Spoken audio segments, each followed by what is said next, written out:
Você sabia que sem características em 3 pilares, a pessoa não pode ser considerada uma pessoa autista? Seja bem-vindo ao canal, eu sou Cleide Oliveira, pessoa autista, diagnosticada aos 48 anos, mãe de um adolescente autista e especialista em autismo. Hoje eu vou falar com vocês sobre os 3 pilares que definem o diagnóstico de autismo. Sem característica nesses 3 pilares, não há diagnóstico de autismo. Fica comigo até o final para você aprender quais são. Todo diagnóstico de autismo tem que ser baseado neste livro. É dentro dele que tem os 3 pilares que eu vou falar com vocês hoje. Pilar número 1, déficit na comunicação e interação social. Então, o critério número 1 para ter diagnóstico de autismo é déficit na comunicação e interação social. E a pergunta é, quais são as formas de comunicação do ser humano? Verbal, eu falo, eu me faço entender e eu entendo a fala do outro. Escrita, eu tenho uma ideia, um pensamento, um conhecimento, passo isso para o papel através da escrita e alguém interpreta o que eu escrevi. Comunicação não verbal. Expressão facial, expressão corporal e gestos. Comunicação através da imagem. Então, quais são as formas de comunicação do ser humano? Verbal, fala e escrita. Não verbal, expressão, gestos e imagem. Então, pensando na comunicação, a gente tem presença ou ausência da fala. A pessoa compreende a fala da outra pessoa, ela consegue se fazer entender através dessa fala? Isso são perguntas que tem que se fazer durante o processo de avaliação. Como é a questão da escrita? A pessoa consegue interpretar textos? Ela tem dificuldade? Ela consegue passar o que ela pensa, o conhecimento para o papel? Ela consegue fazer uma leitura da expressão das outras pessoas? Ela consegue fazer uma leitura da expressão corporal? Ela consegue se comunicar com a pessoa através de gestos? Como é essa comunicação não verbal? Então, são perguntas que têm que ser feitas no processo de investigação e que precisa saber se a pessoa tem ou não dificuldade, já que o DSM fala que é um déficit na comunicação social, como este indivíduo se comunica no meio em que ele vive. Então, eu preciso avaliar todas as formas de comunicação deste indivíduo. Déficit na interação social. O que é interação social? Comunicação. Interagir com alguém é se comunicar com essa pessoa. Então, se eu estou em um ambiente com pessoas, eu vou me comunicar com elas. Eu vou fazer uma leitura do comportamento das outras pessoas naquele ambiente. Eu vou me adequar àquele ambiente. Como eu preciso me comportar, que roupa vestir para aquela ocasião, como eu devo falar com as pessoas. Isso faz parte de uma interação. E o primeiro local que a pessoa interage é a sua casa. Então, como é a interação dessa pessoa com os familiares, com irmãos, com pais, com tios, avós? Como é a interação familiar? Como é a interação no ambiente da escola? Escola fundamental, ensino médio, como foi na universidade? Como é a interação deste indivíduo quando ele sai da sua casa e vai para a casa de alguém? Como é a interação nos ambientes? Como é a interação no ambiente social, em um shopping, em um restaurante, em uma festa? Como é a interação dele no ambiente de trabalho? Ele consegue ter essa interação? Ele consegue fazer leitura do comportamento das pessoas? Ele consegue interagir com essas pessoas, conversar, trocar ideia, manter uma conversação?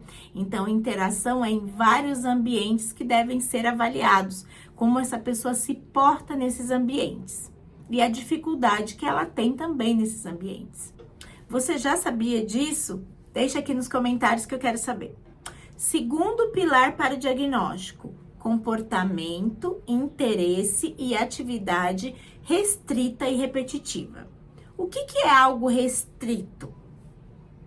Eu não amplio, né? É só aquele modelo.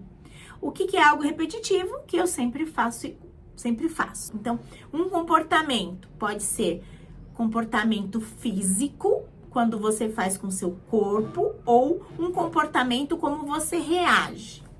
Então, quando eu fico fazendo isso aqui, estou tendo um comportamento físico repetitivo e restrito. É só esse comportamento. E várias vezes, então eu estou repetindo ele várias vezes. Um comportamento repetitivo e restrito. O balançar, o chacoalhar as mãos, os braços, o pular, o coçar a cabeça. Então, eu estou ansiosa e eu começo. O chacoalhar, o morder a parte da boca, o balançar o pé, o balançar a perna, é um comportamento repetitivo. Geralmente, os comportamentos repetitivos são usados como forma da pessoa se organizar. Então, eu estou tensa, eu preciso fazer aquele comportamento para eu me organizar. Isso é um comportamento restrito e repetitivo. Quando é um comportamento que não seja físico, vou dar um exemplo, sempre chorar. Então, eu sou exposta a determinada situação e sempre que eu sou exposta àquela situação, eu tenho o comportamento de chorar. Então, eu tô tendo um comportamento igual sempre que exposta na mesma situação. O que é uma atividade restrita e repetitiva? Atividade é o que eu faço.